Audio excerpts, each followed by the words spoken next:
Mayday, mayday, anyone, please respond. Her voice trembled, small and thin against the roar of the wind screaming past the cockpit glass. The headset felt too big for her head, too heavy, too important. The microphone hovered inches from her lips, and she wasn't even sure if she was pressing the right button. Behind her, the man who was supposed to be in charge didn't move. Outside the window, the sky looked endless, beautiful, and completely unforgiving.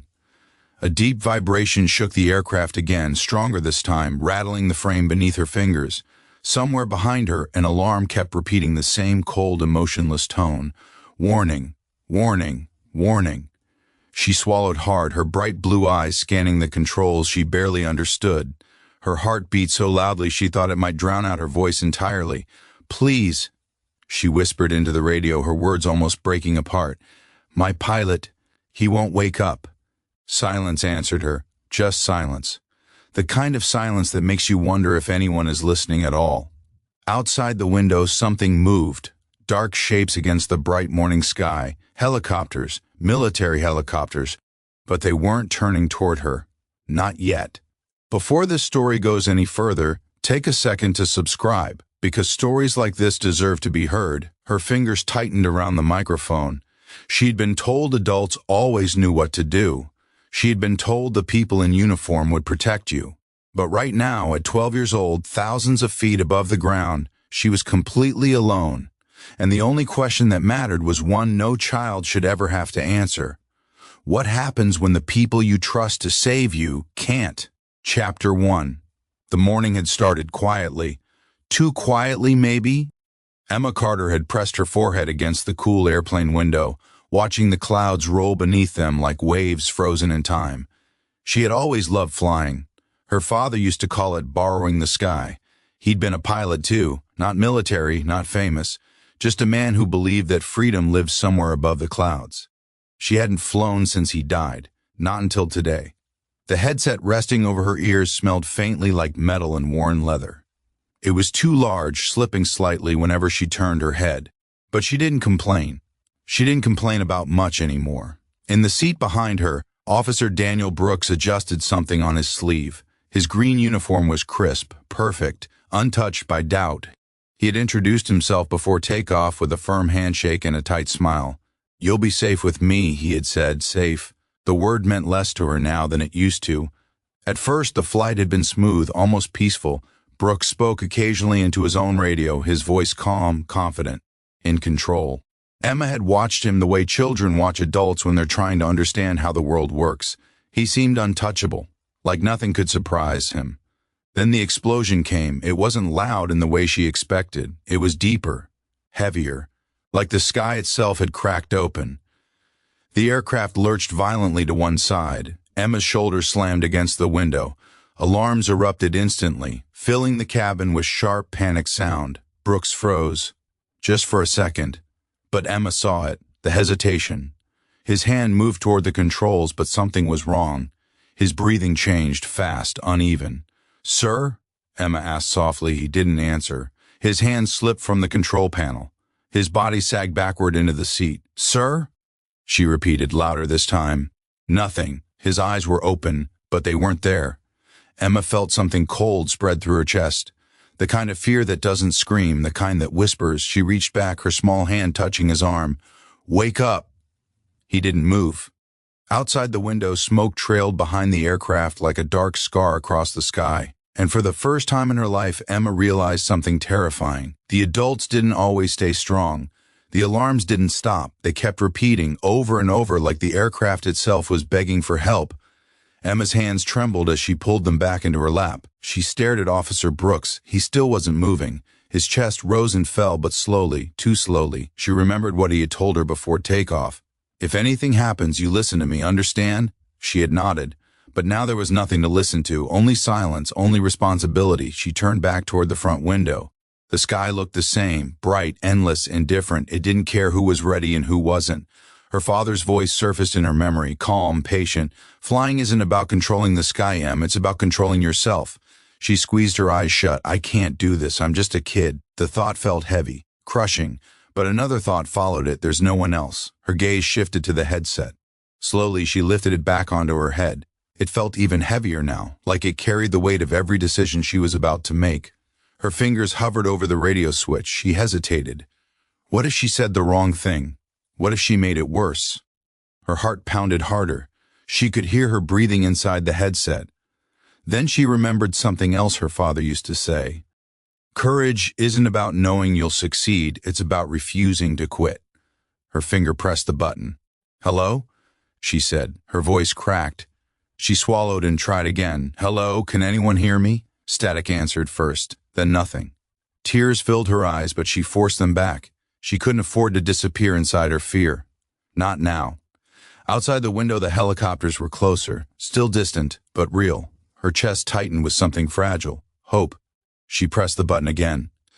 My name is Emma Carter, she said, her voice steadier now. My pilot isn't waking up. For a moment, nothing happened. Then suddenly a voice broke through the static. Calm, strong, certain. Aircraft calling Mayday, this is Black Hawk 7, we hear you. Emma froze. Her breath caught in her throat. Someone was listening, but listening didn't mean saving. Not yet.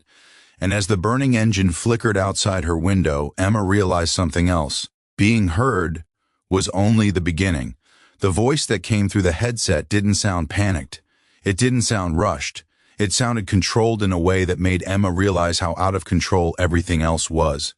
Aircraft calling Mayday, this is Black Hawk 7. I need you to stay calm. Can you tell me who I'm speaking to? Emma swallowed, her fingers gripping the edge of the seat so tightly her knuckles turned pale.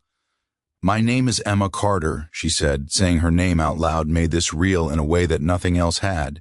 There was a pause on the other end. Not silence, processing. Emma, the voice replied, slower now, more careful. Emma, I'm Chief Reynolds. You're doing very well. I know this is scary, but you're not alone. Not alone. The words landed inside her chest like something warm, something steady. She glanced back at Officer Brooks. He was still slumped in his seat, his headset crooked, his face pale and distant. He had promised she'd be safe, and maybe he believed that when he said it, but promises didn't keep planes in the air. People did. Emma, Reynolds continued, I need you to look outside your window. Do you see us? Her eyes shifted to the open sky. The helicopters were closer now, dark silhouettes growing larger against the light. Yes, she whispered. Good, Reynolds said. We're going to stay right here with you, not take over, not fix it for her, stay with you. She didn't realize how important that difference was until that moment. Her father used to do the same thing when she was learning to ride her bike. He didn't ride it for her. He ran beside her, let her wobble, let her learn. Emma, Reynolds said gently, I need you to listen very carefully. I'm going to ask you to do something important, and I know you can do it. Her heart pounded harder. Important. The word felt too big for someone her size. Do you see the controls in front of you? She looked down. Buttons, switches, numbers. None of them made sense. All of them mattered. I want you to place your hand on the wheel. Her hand hovered in the air. She thought about pulling it back. She thought about pretending she couldn't, but she didn't. Her fingers closed around it. It was heavier than she expected. The aircraft shifted slightly beneath her touch, and for the first time since the explosion, Emma felt something change. She wasn't just inside the emergency anymore. She was part of the response. Behind her, Officer Brooks remained still. The uniform, the authority, the promise of protection, all silent now. And Emma realized something that would stay with her long after that day. Some uniforms give orders, but courage gives action. Emma, Reynolds said, you're doing exactly what you need to do. She didn't feel brave, she felt terrified, but she didn't let go. For the sky didn't look as peaceful anymore. It looked bigger, closer, like it was watching her. She kept her hands on the wheel, her arms trembling from the effort of holding something she didn't fully understand. Every small movement made the aircraft respond, and that terrified her more than anything, because it meant her choices mattered. Chief Reynolds' voice stayed with her, calm, patient, never raising, never rushing. You're doing good, Emma. Just keep it steady. Steady, she focused on that word. Steady, not perfect, not fearless, just steady. Behind her, Officer Brooks shifted slightly, a small movement, but enough to make her turn. Sir, she asked. His head tilted forward, then stopped. He didn't wake up, but he wasn't completely gone either. And in that moment, Emma saw him differently. Not as the authority figure who had promised safety, but as a human being, limited, fragile, just like her. It changed something inside her, not anger, not blame, understanding. Adults weren't powerful because they couldn't fall. Adults were powerful because they stood back up, but right now he couldn't, and that meant she had to. Her headset crackled again. "Emma," Reynolds said, "I'm right beside you now." She looked out the window. One of the Black Hawks had moved closer than the others. It flew parallel to her aircraft, close enough that she could see the pilot inside. He wasn't a symbol. He wasn't a uniform. He was a person, and he was looking directly at her. He lifted his hand and gave her a thumbs up. It was such a small gesture, but it broke something open inside her chest. She wasn't invisible. She wasn't forgotten. Someone saw her. Her breathing steadied. She gave a small nod even though she knew he probably couldn't see it clearly. But it wasn't for him. It was for herself. Chief Reynolds' voice came through again. "Emma, there's something I want you to understand. You didn't cause this, but you are helping solve it." The words settled deep. Children spent so much of their lives being told what they couldn't do, too small, too young, too unready. But no one had told her what she could do, until now. "We're going to guide you," Reynolds continued. "You just stay with me, stay with me."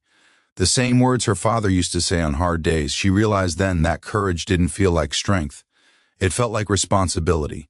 And responsibility didn't ask if you were ready. It asked if you were willing. The burning engine still flickered outside, but the helicopter stayed beside her. And for the first time since the sky broke apart, Emma believed something she hadn't believed before. She might not be powerless after all. The ground appeared slowly at first, just a faint line beneath the clouds, easy to miss if you weren't looking for it. But Emma saw it, and once she saw it, she couldn't stop seeing it. It made everything real in a way the sky never had. The sky was endless. The ground was an answer. "Emma," Chief Reynolds' voice said gently through her headset, "you're getting closer now. You've done the hardest part." She didn't feel like she had done anything hard. She felt like she had only done what was left. Her arms ached from holding the control wheel. Her fingers were stiff. But she didn't loosen her grip, not yet. Beside her, the Black Hawk helicopter stayed in perfect position, close enough to remind her she wasn't alone, far enough to let her keep flying. The burning engine still flickered, but weaker now, like it was running out of anger. She glanced back again. Officer Brooks hadn't moved much, but his chest rose stronger now, slower, steadier. He looked smaller to her now, not physically, but in the way certainty shrinks when reality interrupts it. She didn't hate him. She understood him, and that understanding made her stronger, not weaker. "Emma," Reynolds said, "I'm going to guide you down. You just listen to my voice." She nodded even though he couldn't see it. "Pull back gently." Her hands obeyed. The aircraft responded. The ground grew larger. "That's it. You're doing it." Her heart pounded harder than ever, not from fear this time, from belief. The wheels touched the runway with a sudden jolt. The aircraft bounced once, then again. Emma gasped, holding tighter. "Stay with it," Reynolds said calmly. The aircraft slowed, the violent shaking softened, the speed faded, and then it stopped. Silence. The alarms were gone. The sky was still. But Emma didn't move. Her hands stayed on the wheel like they were afraid to let go. "Emma," Reynolds said softly, "you did it." The words broke through something inside her. She let go. Her fingers slipped free, her arms fell to her sides, and suddenly she couldn't stop the tears. She wasn't crying because she was scared. She was crying because she wasn't anymore.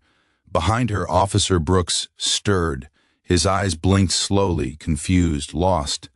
Then he saw the runway outside. He saw the stillness. He saw her. He didn't speak right away. He didn't give orders. He just stared like he was seeing her for the first time. Not as a passenger, not as a child, as the person who had brought them home. Emma pulled the headset off slowly. It felt lighter now. "Emma," Reynolds' voice echoed faintly from the speaker one last time, "you saved your own life today. Never forget that." She wouldn't, because in that moment, she understood something her father had tried to teach her all along. Strength wasn't about being unafraid. Strength was about choosing not to disappear when fear arrived. Outside, the helicopter blades slowed, the uniforms approached, but they didn't feel like symbols anymore. They felt like people. And Emma realized the most important truth of all. No one arrives as a hero.